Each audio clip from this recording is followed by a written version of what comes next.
You know that moment. Everything is fine, and then suddenly it isn't. Maybe it's one too many things landing at once. Maybe it's a message you weren't expecting. Maybe nothing specific even happened, and your body just decided, that's enough, we're done. Your chest tightens. Your thoughts start moving too fast to catch. Someone asks you a simple question, and you can't answer it. You're standing in the middle of your own life, and you have no idea where to start. That's overwhelm. And if you've felt it, you know there's nothing quite like it. It doesn't respond to logic. You can't think your way out. You can't just calm down because someone told you to. For a long time, I didn't understand why that was. I just thought I was bad at coping. It wasn't until I started learning about the nervous system and talking with my therapist that I understood what was actually happening in my body when I got to that place. And once I understood it, I finally had something that worked. That's what this video is. Not a list of tips. A real toolkit. 2 practices that work with your biology, not against it, for the moments when you're already in it. Here's what's actually happening when you're overwhelmed. Your brain has a threat detection system, the amygdala, that works incredibly fast, faster than conscious thought. When it senses that things are too much, it sends a distress signal that triggers your stress response. Cortisol, adrenaline, shallow breath, racing heart. At the same time, blood flow shifts away from your prefrontal cortex, the part of your brain responsible for reasoning, decision-making, and language. This is why, when you're overwhelmed, you can't think of the word you want. You can't make a simple choice. You stare at your to-do list and feel paralyzed by it. Your thinking brain hasn't gone anywhere. It's just temporarily less available. This is sometimes called an amygdala hijack, a term coined by psychologist Daniel Goleman. Your survival system has taken the wheel because it genuinely believes you need it to. And here's the thing that changed everything for me when my therapist explained it. You cannot talk yourself back from that state. Not at first. Because the part of your brain that processes language and logic is the part that's been dimmed. What you can do is come back through your body, through your senses, through something physical and present and real. That's what both of these practices do. The first practice sounds almost too gentle for how bad overwhelm can feel. But I want you to stay with it, because the science behind it is genuinely powerful. When you're overwhelmed, the voice inside your head often turns harsh. You should be able to handle this. What is wrong with you? Just get it together. That inner criticism doesn't motivate you out of overwhelm. It adds a second layer of stress on top of the first one. Your nervous system is now dealing with the original threat and the shame of not coping well enough. And it goes deeper into protection mode. Self-compassion interrupts that. Not by pretending things are fine, but by offering your nervous system the one signal it's most starved of in those moments: safety. Dr. Kristen Neff, who has spent decades researching self-compassion, found that it activates the caregiving system in the brain, the same system that responds to being comforted by someone you trust. Your body can't fully tell the difference between receiving kindness from someone else and offering it to yourself. So here's what to do. When you feel overwhelmed, place one hand on your chest. Feel the warmth of your own hand. Feel it rise and fall if you can. And say, silently or out loud, whichever feels right, 3 simple things. First, this is a moment of overwhelm. Just naming it. Not dramatizing it, not minimizing it, just seeing it clearly. Second, Overwhelm is part of being human. You are not the only person who has ever stood exactly where you're standing.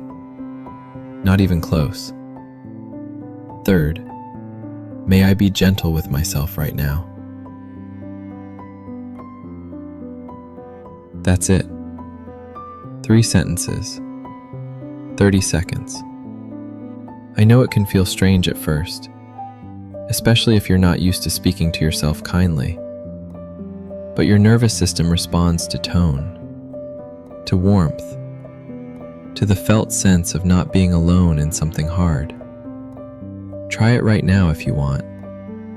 Hand on chest, 1 breath, and those 3 phrases.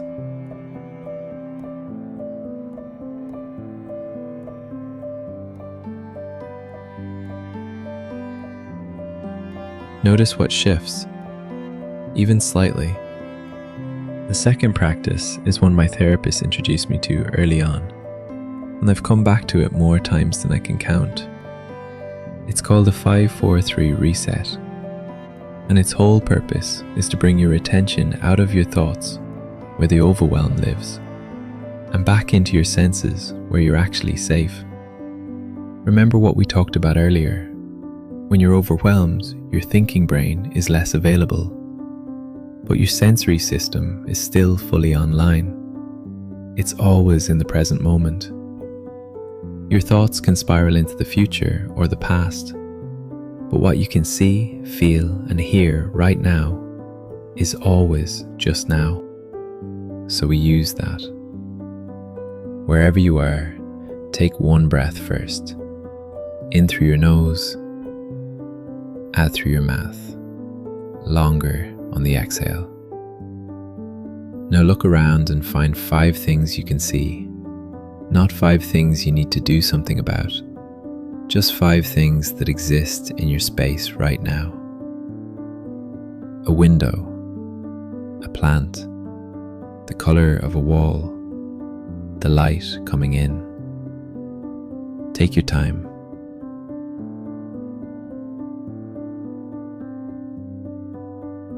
Now 4 things you can physically feel. Your feet on the floor. What does that feel like? The fabric of your clothes. The temperature of the air on your skin. The weight of your hands in your lap.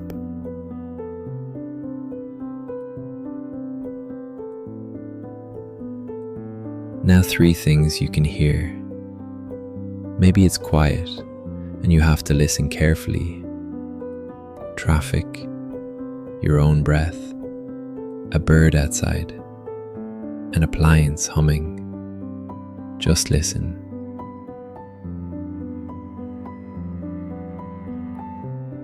That's the reset. Your brain just did something important.